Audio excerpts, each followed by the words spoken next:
श्रीमद् रामायणम्।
जियन मरन फलु दशरथ पावा, अंड अनेक अमल जसु छावा। जियत राम विधु बदनु निहारा, राम बिरहा करि मरनु सवारा।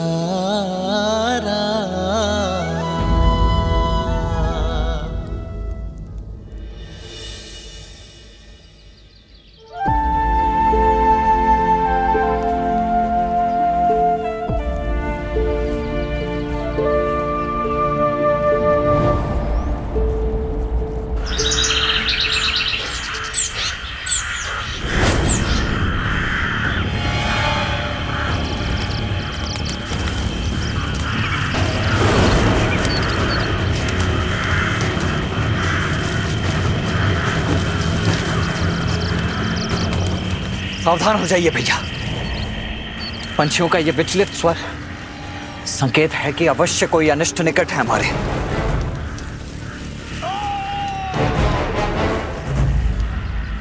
किसी मनुष्य का स्वर है ये, जैसे कि बहुत पीड़ा में हो।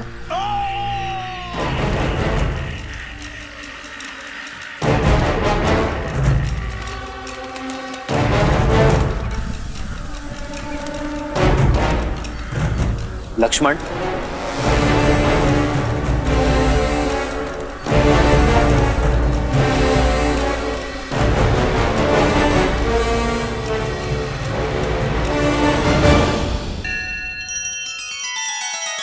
श्री रामचंद्र कृपालु भजु मन हरण भव भय दारुणम्। नव कंज लोचन कंज मुख कर कंज पद कंजारुणम्। सिया राम, सिया राम, सिया राम, सिया राम। आदर्श और मर्यादा की है ये कथा महापावनम्। काट मद श्री से मिला दे श्रीमद् रामायणम्। श्रीमद् रामायणम्। सिया राम, सिया राम, सिया राम, सिया राम। बात है ये, अरे दुस्साहस का दंड है ये ढोंगी। हमारे वन में आकर यज्ञ कर कर इसे अपवित्र करते हो।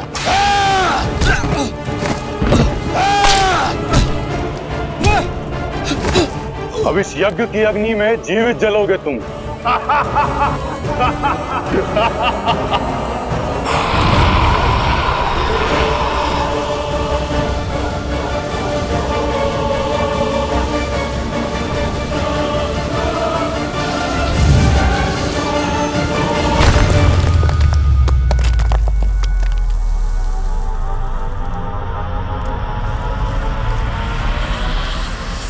कौन है?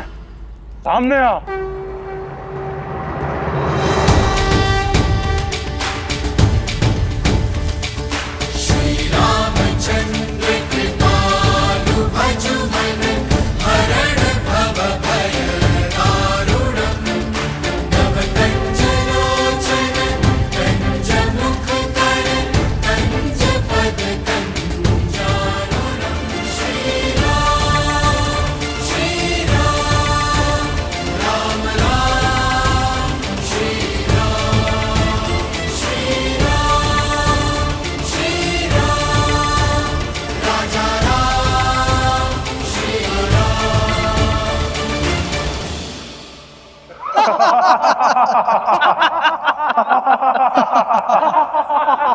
ओ, ये तो वनवासी बालक है। देखो, हाथ में एक कोमल बालक और तरुणी भी है।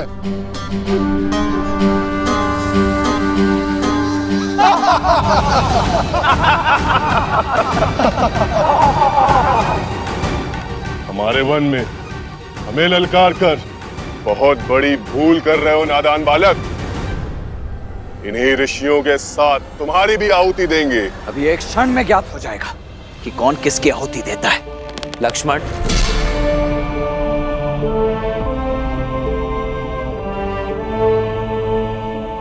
ये प्रहार केवल सावधान करने के लिए है। हिंसा या रक्तपात से कोई लाभ नहीं। मेरा सुझाव है इन संतों को मुक्त कर दो और जाओ यहां से। गंध, सुझाव में चेतावनी की गंध।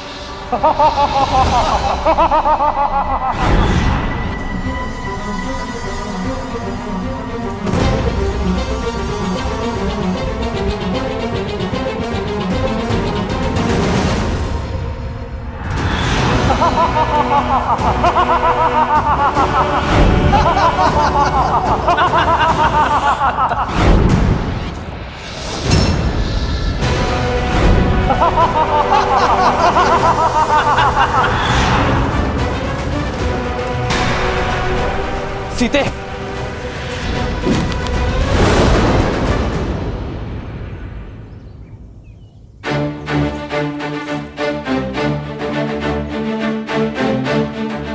लक्ष्मण, भैया, भाभी, जाओ सीता। आइए भाभी।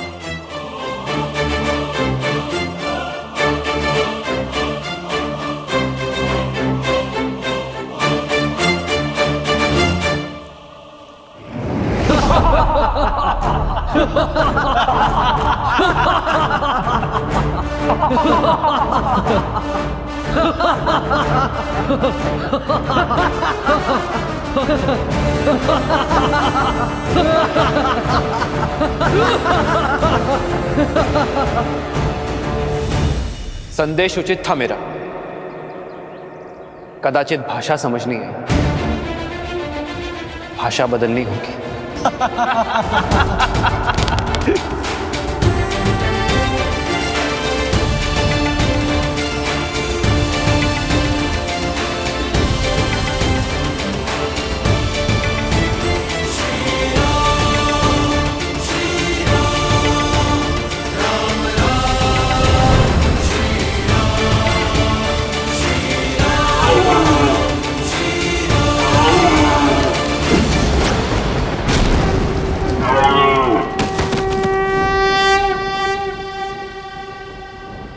भैया,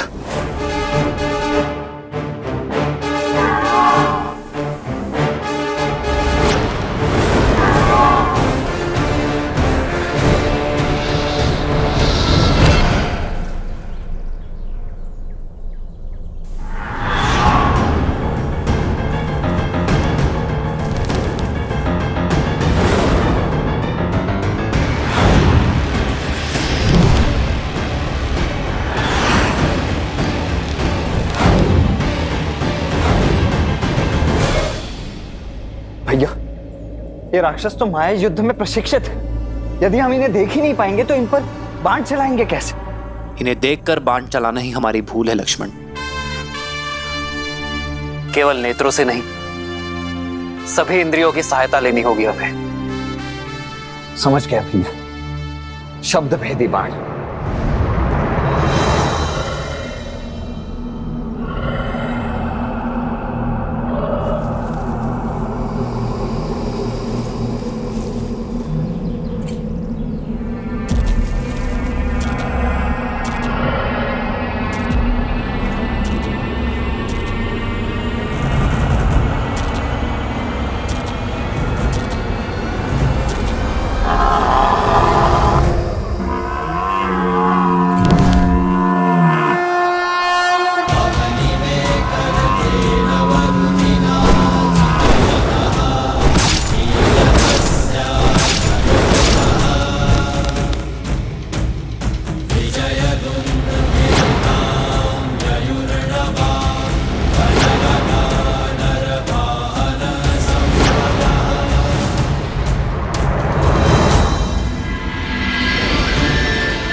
हमें इन मायावी राक्षसों के आतंक से मुक्त करने के लिए बहुत बहुत धन्यवाद।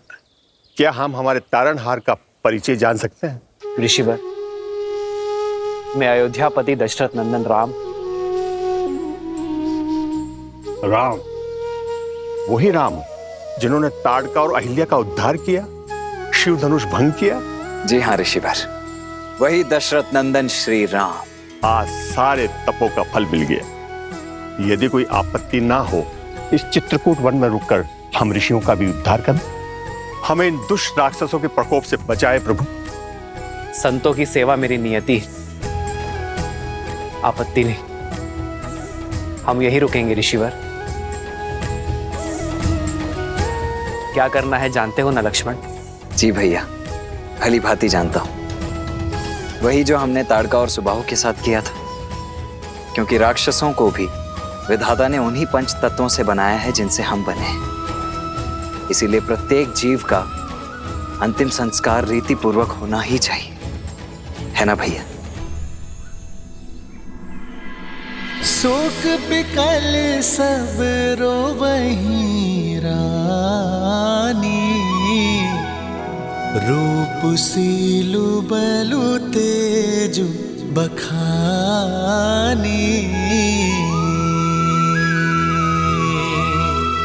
करहि बिलाप अनेक प्रकारा,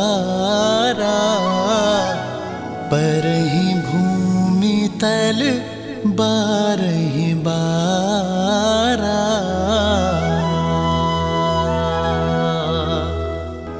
बिल पहि बिकल दासरु दासी, घर घर रुदनु बरहि पुरबासी।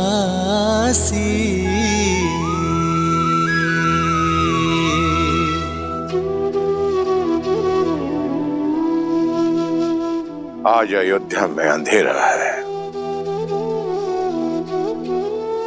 पर रघुवंश का ये सूर्य और तेजस्वी हुआ है। मुझे गर्व है कि जीते जी और जाते समय भी मेरे शिष्य ने रघुवंश की परंपरा का मान रखा। आप आए थे तो नेमी थे, पर गए दशरथ बनकर। आपकी पहचान ये संसार युगों युगों तक स्मरण रखेगा। आजीवन आदर से आप मेरे चरण छूते थे नेमी, और आज मैं आपके समक्ष नतमस्तक होता हूं।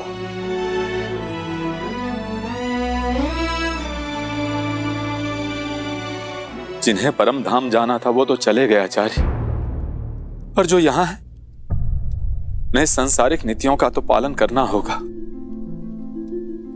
मेरा अभिप्राय महाराज की अंत्येष्टि से है। शास्त्रों के अनुसार पिता को अग्नि ज्येष्ठ पुत्र ही देता है। फिर तो इसी क्षण कुमार राम को वनवास से लौटा लाना चाहिए, जो कि असंभव प्रतीत होता है। किंतु क्या पता पिता की मृत्यु का समाचार सुनकर वो लौट आए। उन्हें उनका न्यायोचित स्थान देना ही महाराज को सच्ची श्रद्धांजलि है। वैसे भी नीति अनुसार सिंहासन अधिक दिन तक रिक्त नहीं रहना चाहिए। राज्य संचालन के लिए राजा का होना आवश्यक है। जो किसी की सांसों की डोर टूटने पर वचन की डोर तोड़ दे, वो रघुवंशी नहीं हो सकता। हम किसी भी प्रकार 14 वर्ष के वनवास से पूर्व राम, सीता और लक्ष्मण को वापस नहीं ला सकते। लौटने की व्यवस्था कुमार भरत की करनी होगी, क्योंकि महाराज के वचन के अनुसार अब भरत ही युवराज है। जी, किंतु भरत और शत्रुघ्न को आने में तो कई दिन लग जाएंगे। इतने दिनों तक मृतदेह को अंत्येष्टि के बिना रखना उचित होगा। अवश्य, क्योंकि यही परिस्थिति की मांग है। महाराज का शवलेप किया जाएगा।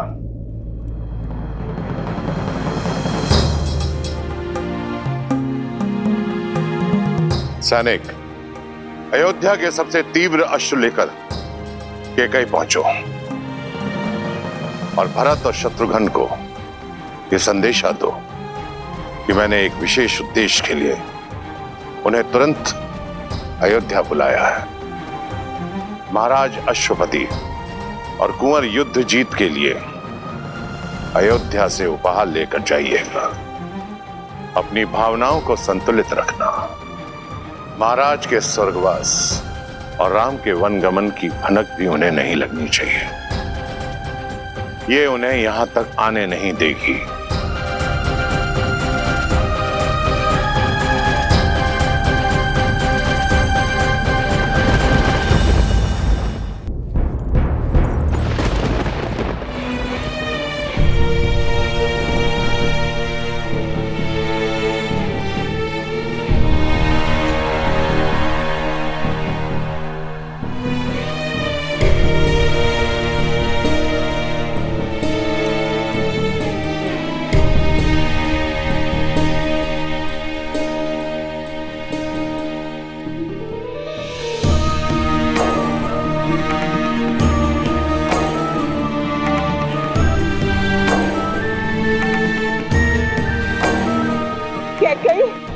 कैकेयी, सुना तुमने?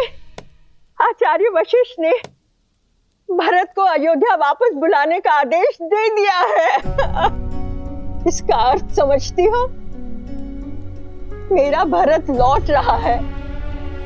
अयोध्या का होने वाला राजा लौट रहा है।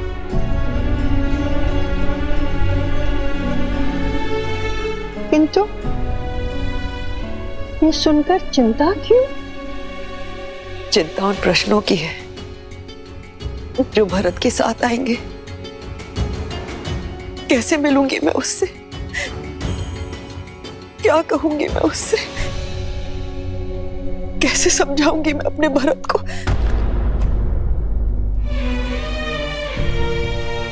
मंत्रा, भावनाओं के ज्वार में आप, मैंने कहीं कुछ अनुचित तो नहीं किया ना? अनुचित? नहीं मेरी पुत्री कैकेयी, तुमने जो कुछ किया अपने भरत के लिए किया, उसके अधिकारों के लिए किया। किंतु अचानक ये क्या हो गया? क्या तुम अपने पुत्र को अयोध्या का नरेश बनते नहीं देखना चाहती? प्रश्नों की चिंता करोगी तो भरत का भविष्य खो दोगी कैकेयी। क्या तुम नहीं चाहती कि भरत अयोध्या के राज सिंहासन पर बैठे? उत्तर दो कैकेयी, चाहती हो कि नहीं? उत्तर दो। चाहती हूँ, मैं भी यही चाहती हूँ। हर माता की तरह मैं भी अपने पुत्र के लिए सर्वश्रेष्ठ चाहती हूँ। तो फिर ये विलाप कैसा? असमंजस कैसा? तुमने बिल्कुल ठीक किया मेरी पुत्री, बिल्कुल ठीक किया। सुना नहीं तुमने महाराज ने अपने अंतिम समय में क्या कहा था कि उनकी मृत्यु किसी श्रवण के पिता के श्राप से हुई है। तुम उसका कारण नहीं हो कैकेयी। किंतु अभी बहुत बड़ी परीक्षा शेष है।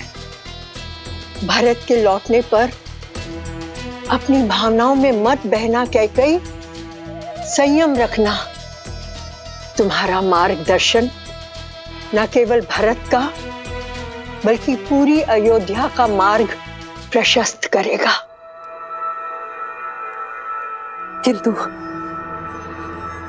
महाराज का दाह संस्कार? पुत्र के बिना कैसा दाह संस्कार? महाराज के शरीर को तेल और औषधियों से लेपा जा रहा है। इसका अर्थ समझती हो कि भरत ही आकर उनका दाह संस्कार करेगा। समझ रही हो ना कैकेयी? कहीं ना कहीं पूरी अयोध्या ने यह स्वीकार लिया है कि उनका प्रारब्ध अब भरत के हाथ में है। नाव भरी नृप तनु राखा, दूत बोलाई बहुरी अस भाषा।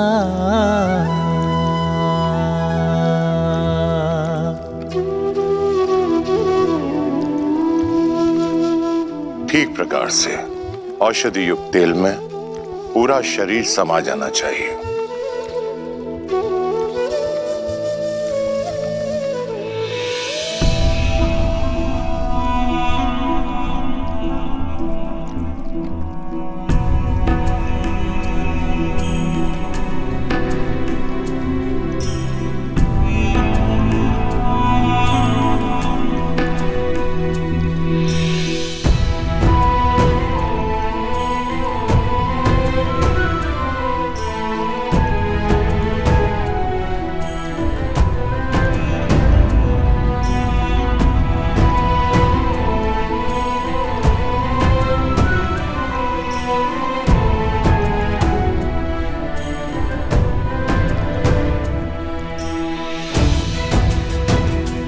आपके दोनों वचन तो पूरे हो गए हैं ना? तो अब यहाँ पे क्या लेने आई हो? क्या अपनी लज्जा भी अपने पुत्र के साथ मायके भेज दी है? शांत हो जाओ सुमित्रा, शांत हो जाओ। क्षमा कीजिएगा दीदी, किंतु अयोध्या के प्रारंभ में ये पीड़ा नियति ने नहीं, कैकेयी दीदी की कूटनीति ने लिख दी है।